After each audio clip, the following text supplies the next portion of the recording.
All right, so I'm Brandon Dale, and this is Zsakee. We'll just introduce ourselves and jump right on in.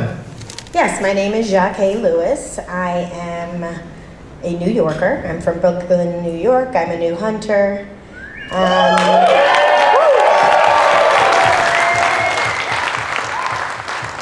I'm excited to be here, just as all of you are.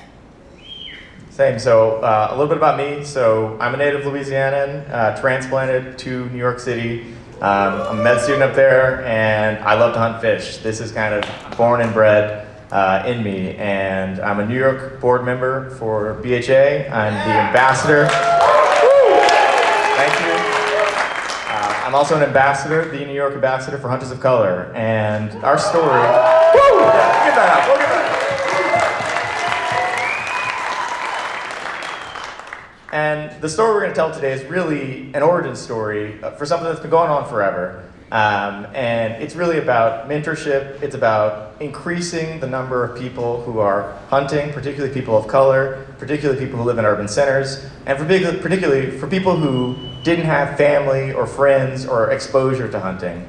And so we're going to jump right into it, and we hope that you enjoy our story. Happy to talk to us anytime throughout the rendezvous, and we're really just looking forward to being able to spread the word and spread the great work that BHA and HOC are doing. And so if you're excited by this, jump on. Awesome. So just a little bit of background. As someone from New York City and who grew up in Brooklyn, I didn't have a community of hunters. I didn't have family who hunted. I had never met a person who introduced themselves to me as a hunter until this mentorship opportunity. So I was pretty disconnected from hunting, right, and fishing, other than what I'd been reading in books and seeing on TV. And, I did a lot of reading as a kid. So that was my connection to hunting and fishing. But it seemed like history. It seemed like something that people did decades ago. It wasn't present. So that was how I entered the mentorship program. Yeah, and I think for comparison, so like I said, from Louisiana, my grandfather was a raccoon trapper, ran like rabbit dogs. My uncle was a game warden. My other uncle on my mom's side was an amateur bass fisherman trying to go pro.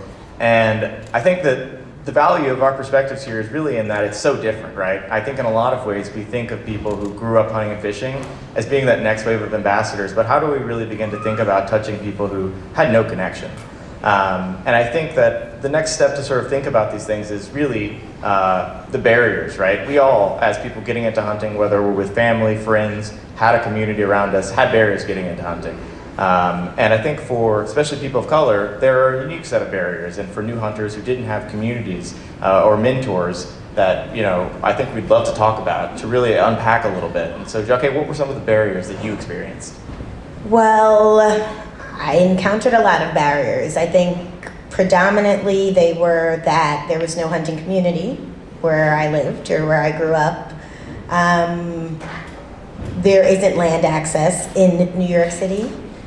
So I didn't know where I would go to hunt, how to go about getting my hunting license, what I did next, all of that was huge question marks to me. So, I think it was a barrier of information, of access, of community. Those are all three incredibly important to hunters and especially to new hunters. So without it, I had an interest, I had a thought, I had a dream, but I didn't know where to begin. So enter BHA and HOC. Yeah, and that's a great point, right? And I think for so many reasons, those barriers are huge for people. And then, sort of looking at it from a separate perspective, as someone who grew up hunting, I faced a bunch of barriers that I know that if I didn't have mentors who gave me the skill set to learn how to, find public land, access it, know that this is my right to hunt on public land. So when I show up to a trailhead and people are asking me, what am I doing here? I know that I'm well within my right to hunt on this land and have these sort of exposure and background and knowledge to know that.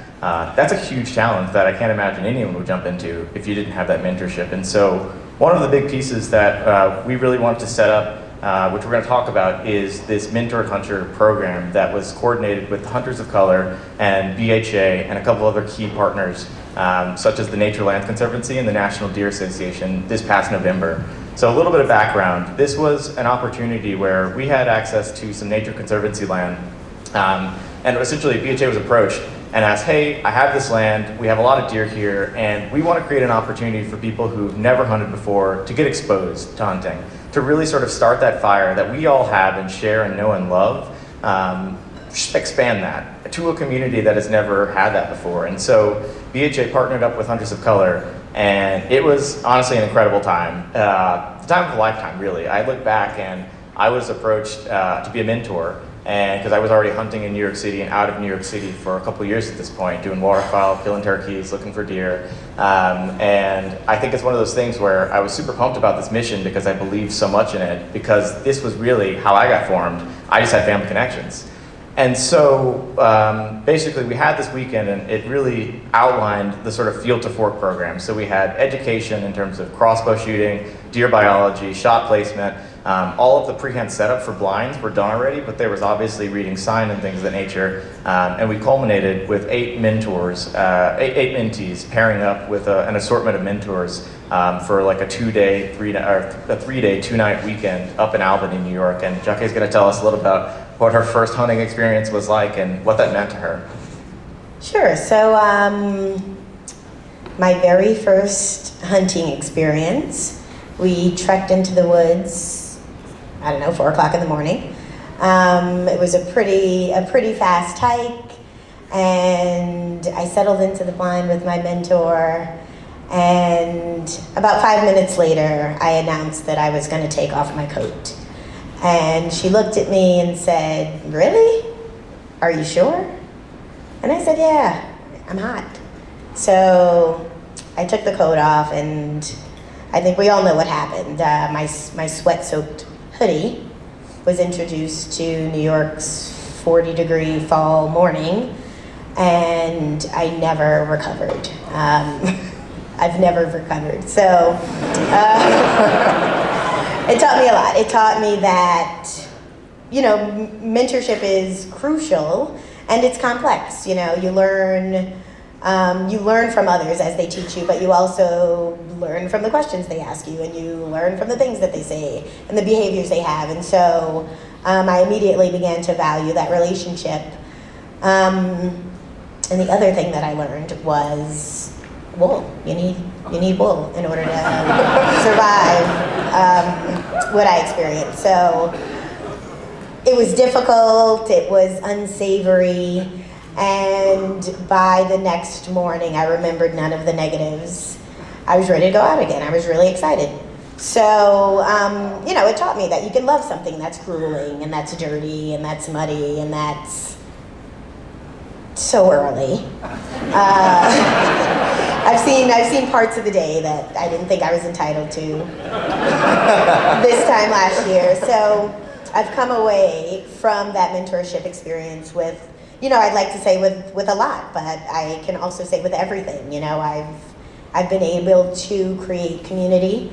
I've had access to information and lessons and gear that I would not have had access to. I sometimes say perhaps I wouldn't have had access to it, but the fact is that I 100% would have never been exposed to this if not for having applied to the program. So, my key takeaway is that mentorship is crucial to the preservation of hunting and fishing and conservation in the future.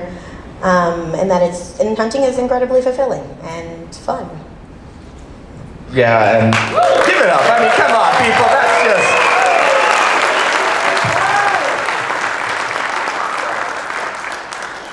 I mean, everyone here, I'm sure, has either had a mentor or been a mentor, and to see that and to hear those words, it's like that's the pinnacle, right? That's why we're here, because every new hunter, every new angler, that's a new conservationist, that's someone who cares about public land, that's someone who's going to be the next BHA life member, that's someone who's going to fight for these access and for these rights. And I think one of the things that Zsakee did mention is that the weekend was horrible. It was raining nonstop. It was the worst weekend you could potentially have for hunting for beginners, all beginners. Who came, like Zsakee said, with gear that wasn't up to walking through a river in 40 to 30 degree days and being in lightning storms where we had to get out of the woods because it was very tumultuous, but even still, the energy and the passion that people had at that weekend was magnetic. And I think it's one of those things where, flashing forward now, since this has been over a year, I just want to highlight a couple of the things that both Hunters of Color and New York BHA chapter has really sort of built upon this energy with. So like I said, there were 8 hunters, mentees from that program, and almost all of them have expressed interest in going hunting again. We have a huge cohort of people who have bought vertical bows and are sort of gearing up, such as Zsakee, for the vertical bow deer hunt season because it was crossbow. And I really think that, when we look at the programmatic standpoint from BHA, it's like we've got 2 different intro to scouting programs that are running out of New York City. We have 2 mentored hunts that are happening both with crossbow and vertical bow in Long Island and again in Albany. I think that HQ even, we're organizing an event in coordination with them to sort of bring access and knowledge to New York City people on the fact that hunting is something you can do, this is something you have a right to, and you can do it from the city. There's public lands all over. And I think it's really exciting to be on the precipice of this because we look at the membership opportunities and the sort of next wave of conservationist anglers, hunters that we get to develop. And it's just exciting to be part of that. And I think one of the things that I really want to highlight with Zsakee, for example, like she said, no experience from hunting a year ago, no exposure to BHA whatsoever. Plugged into this program, plugged in with resources and community. And, she's not selling herself here, but she is really all in, has bought a vertical bow. Yes,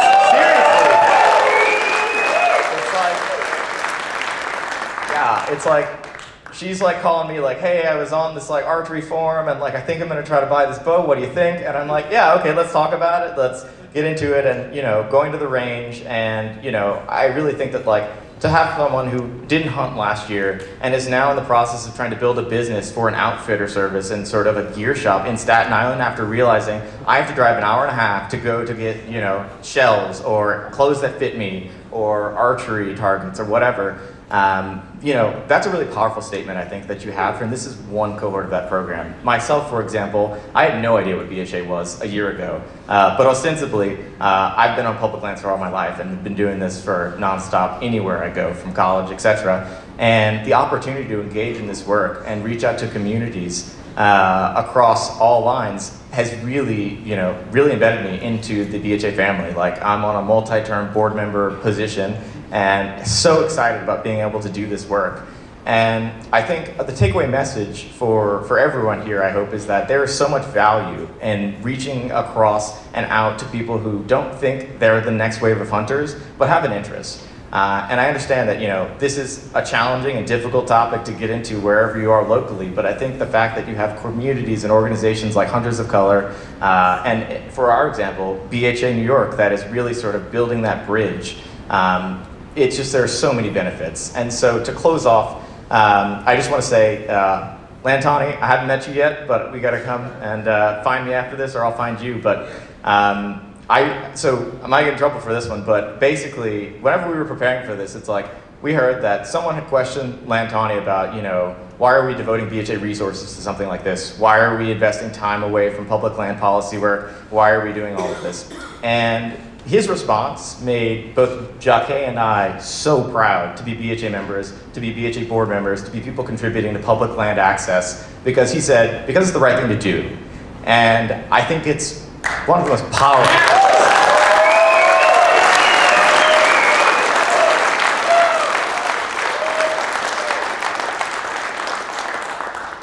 And I think to close, it's he said it wrapped up like that. Because it's the right thing to do, we've seen here an example of what happens when you reach out to people, when you start forming those mentorship communities. We are an example, but not the example.